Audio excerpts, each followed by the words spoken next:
don't tell the others, but you are my favorite lens, okay? You are my, intro?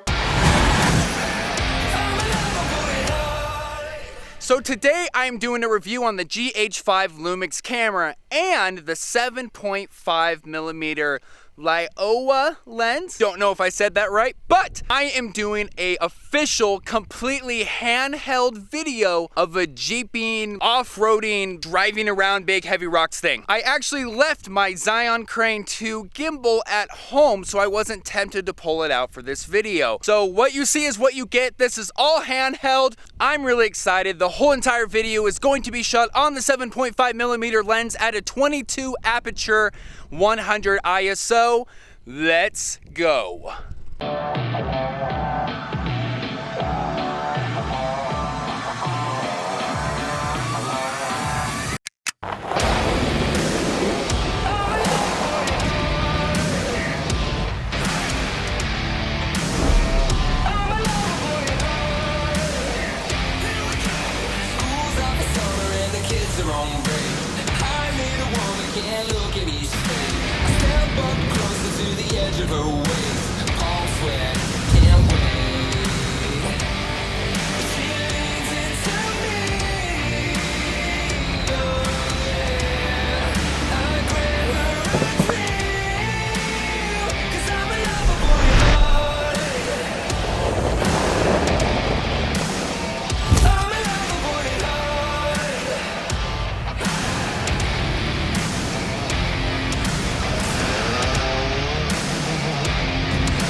Alright guys, so that is what I got for you. Let's head back to the editing room and do a little review on this camera and lens combo. Let's go.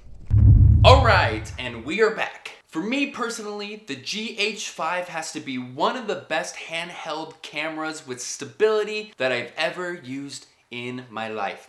Thank you. Yes, as everyone can attest, the 2x crop factor isn't as fun when it comes to this camera, but is it worth it to get smooth handheld footage? Honestly, to me, 100% yes. I am a very big handheld action sports, action films type of person, so I really desire the stabilization that this camera has to offer. This is my GH3 because I'm filming with the GH5, but during this shoot, I never held the camera close to my body or tucked in my elbows like people do.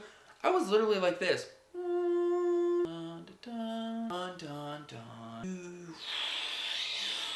I had it full free handheld and just let it smoothly glide to the majesticness that it was. There's honestly not much more to say than just wow for the stability of this camera. We were in this Jeep, it was bumpy, we were climbing through the rocks. Hey Serge, I'm trying to eat my hamburger. Can you go a little slower please? Sure. Oh gosh. And as you saw, it still worked pretty well. If not amazingly well. If not perfectly amazingly well. I only had 4 shots as you saw in this footage that had 10% of warp stabilization just to give it a little more of a fluentness to it. 4 shots out of 1, 2, 3, about 40 shots. That's not bad. This camera speaks for itself. But let's talk about something that's a little more complicated. The 7.5 Laowa wide lens. It's probably one of my favorite lenses of all time. So sorry 14-140 that I'm shooting on right now. I just love this little thing. Now the 14-140 is a fantastic lens. I use it for most of my films. But for something like this, where I want to see the mountains, I want to see the wide of the Jeep, I don't want to get too many close-in shots, this lens is great. And I was planning to switch back and forth between this and the 14-140, and I never did. Now let me tell you why I think this lens is so awesome. First, it's so tiny and lightweight. When I first opened the box of this lens, I was a little confused. Is this a real lens? Are there hidden cameras I don't know about? But nope, it's a real small lens that fits perfectly on the GH5 without any adapters. Which brings me to my second point, no adapters are needed for this lens.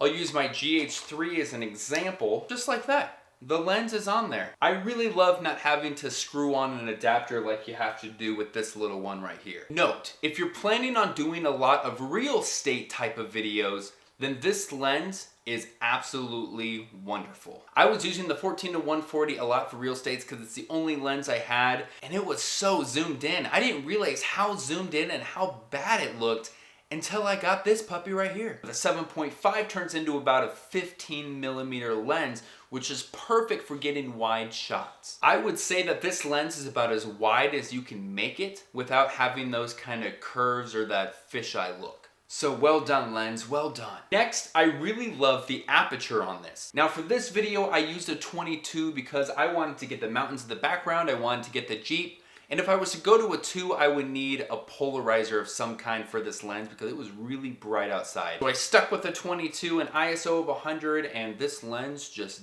did it for me. Now I would probably do a 2 aperture on this if I was gonna be inside, or if I wasn't gonna go full handheld, maybe on a tripod if actors are talking. It gives a lot more of that background feel. Lastly, let me hit on the price. Price of this lens is $499. That kind of price beats a lot of its competitors, especially for a lens that doesn't need an adapter and fits on the camera. So this lens and this camera together are super stable. There is one small problem that I'm not a big fan of, but it's not gonna make me throw this lens into the lake. You have to adjust the settings every time you turn off and on your camera and adjust it to fit a 7.5 lens so the crop factor can match up with this. Now, it's a little bit of a pain, but in my honest opinion, it doesn't really matter. I love this lens. I love the Lumix GH5. The Lumix GH5 is new to me. I have been running a Lumix GH3, oh man, for like 8 years. If you're still not sure if you want to get this lens with this camera, just comment and let me know. I will message you back. I will talk to you. I will be your friend. Thank you so much. I really hope you enjoyed this review. This was my very first ever camera lens review. Today I'm going to end this video with this rubber ducky. Peace out. That was pretty good.